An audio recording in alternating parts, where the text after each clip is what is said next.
Bon, il nous reste à voir dans ce chapitre de mollusques deux autres parties. Donc, déjà, dans un premier temps, on va voir les cycles de développement. Euh, alors, chez les mollusques, le développement peut être soit indirect, c'est-à-dire avec des phases larvaires entre le stade œuf et le stade juvénile, soit un développement direct, donc sans stade larvaire. Alors, pour les développements indirects, on va avoir deux exemples.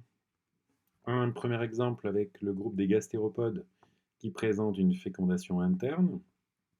Et deuxième groupe, le groupe des lamellibranches qui présente une fécondation externe.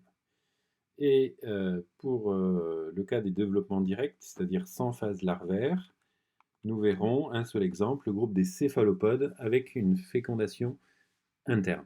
Alors vous avez dans votre fascicule une planche entière, une page entière consacrée à ces cycles de développement pour ces trois groupes de mollusques, les gastéropodes, les lamellibranches et les céphalopodes. Et je vais reprendre les différents schémas de cette planche pour vous présenter donc ces différents cycles de développement, c'est-à-dire essayer de comprendre comment on passe du stade œuf jusqu'au stade adulte avec des morphologies qui sont quelquefois complètement différentes.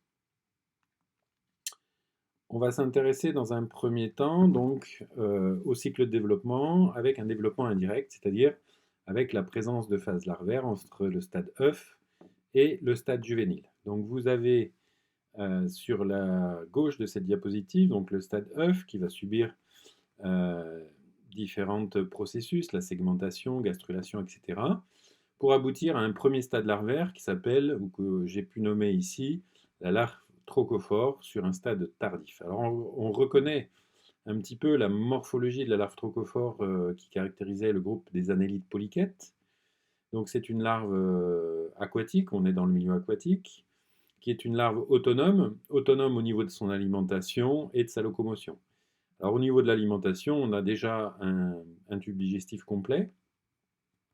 Donc c'est une larve qui va se nourrir de petites particules en suspension dans l'eau. Et comment elle va se déplacer? Vous voyez que dans la partie antérieure de cette larve, donc c'est tout en haut, la partie antérieure, vous avez un grand nombre de cils qui sont disposés en couronne et le battement des cils va permettre de créer une force de propulsion.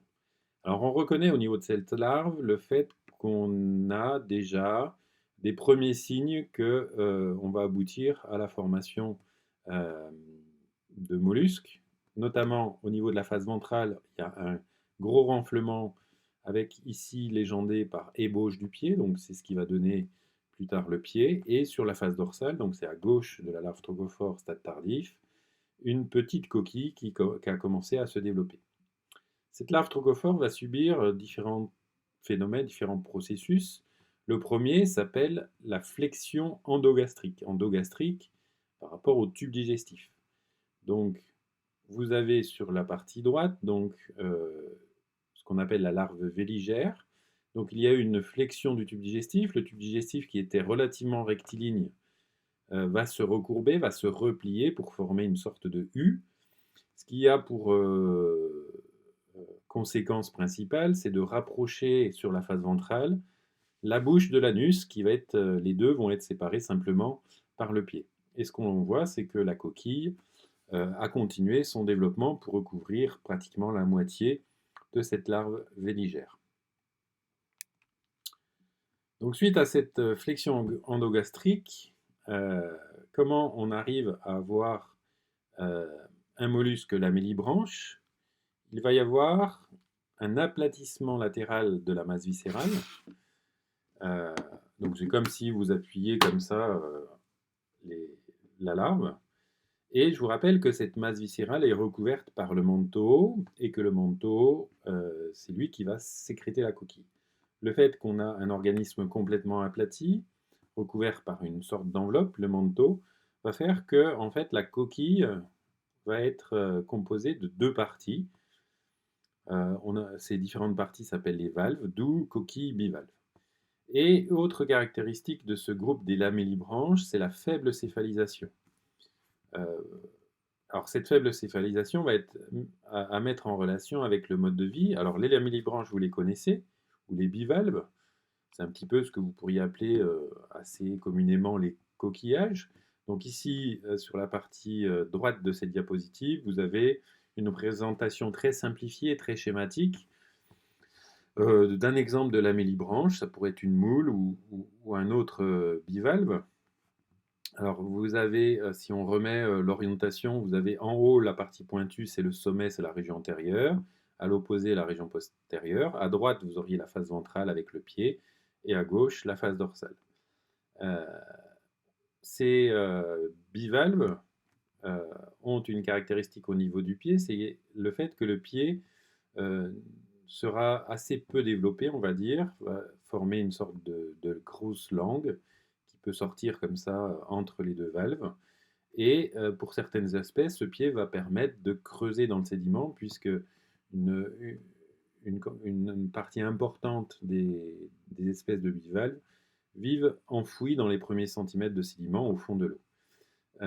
Pour d'autres lamellibranches, comme ici le schéma vous le montre, ici ça serait par exemple le schéma d'une moule, vous avez des filaments qui s'appellent les filaments du byssus qui vont permettre à ce lamellibranche de se fixer définitivement sur un substrat dur, comme par exemple un rocher.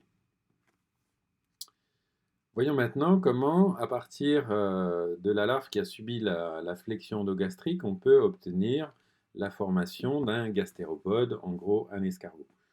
Donc, après la flexion endogastrique, le deuxième processus que l'on voit apparaître, c'est ce qu'on appelle la torsion. Donc, torsion de quoi? Torsion de toute la masse viscérale. Ici, le schéma vous montre une torsion à 180 degrés. Alors, la conséquence, c'est que l'anus qui est en position ventrale va passer en position dorsale, puisque vous avez un demi-tour, en fait, de l'ensemble de la masse viscérale. Ensuite, il va y avoir un enroulement sur elle-même de cette masse viscérale. Donc, c'est ce que l'on voit ici. Et ces mollusques gastéropodes sont caractérisés par une céphalisation importante, c'est-à-dire que la région antérieure va être bien visible, bien développée, puisque ce sont des mollusques qui se déplacent, qui ont besoin de voir, de toucher, de sentir l'environnement qui se présente devant eux. Alors l'enroulement de cette masse viscérale peut se faire selon deux sens. Soit l'enroulement est un enroulement dans le sens des aiguilles d'une montre, et on parle d'un enroulement dextre, soit l'enroulement se fait dans le sens inverse des aiguilles d'une montre, et on parle alors d'un mouvement, d'un enroulement sénestre.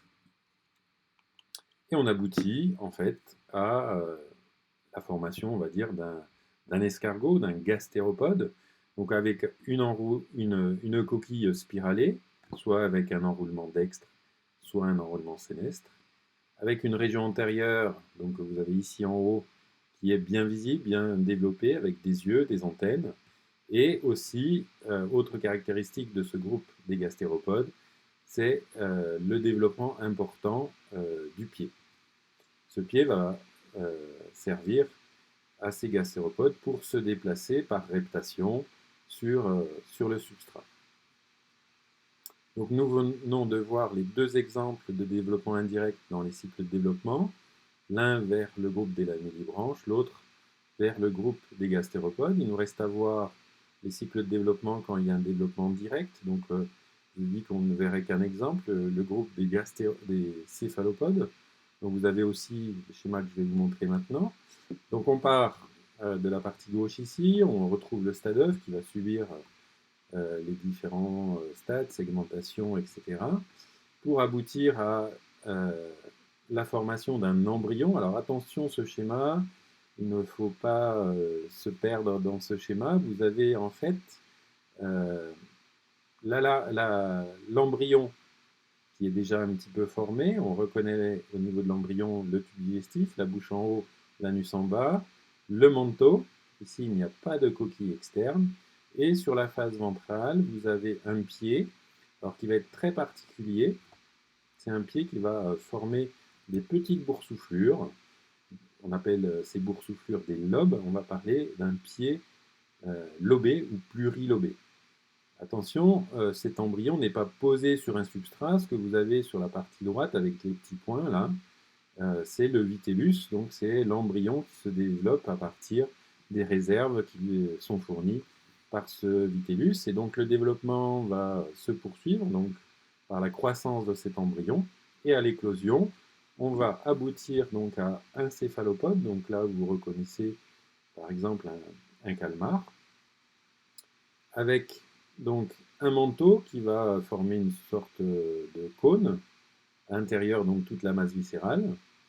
Vous avez une région céphalisée qui va être très développée, donc c'est vrai que les céphalopodes sont reconnus pour cette caractéristique, et surtout la présence de tentacules qui peuvent posséder des ventouses, et en fait, ces tentacules sont euh, en fait les lobes du pied qui s'étaient formés précédemment. Donc on dit que chez les céphalopodes, le pied s'est céphalisé pour former les tentacules. Ici, c'est un exemple de céphalopode avec une coquille interne et vous avez sur le schéma cette coquille interne en position dorsale par rapport au tube digestif à l'intérieur du corps.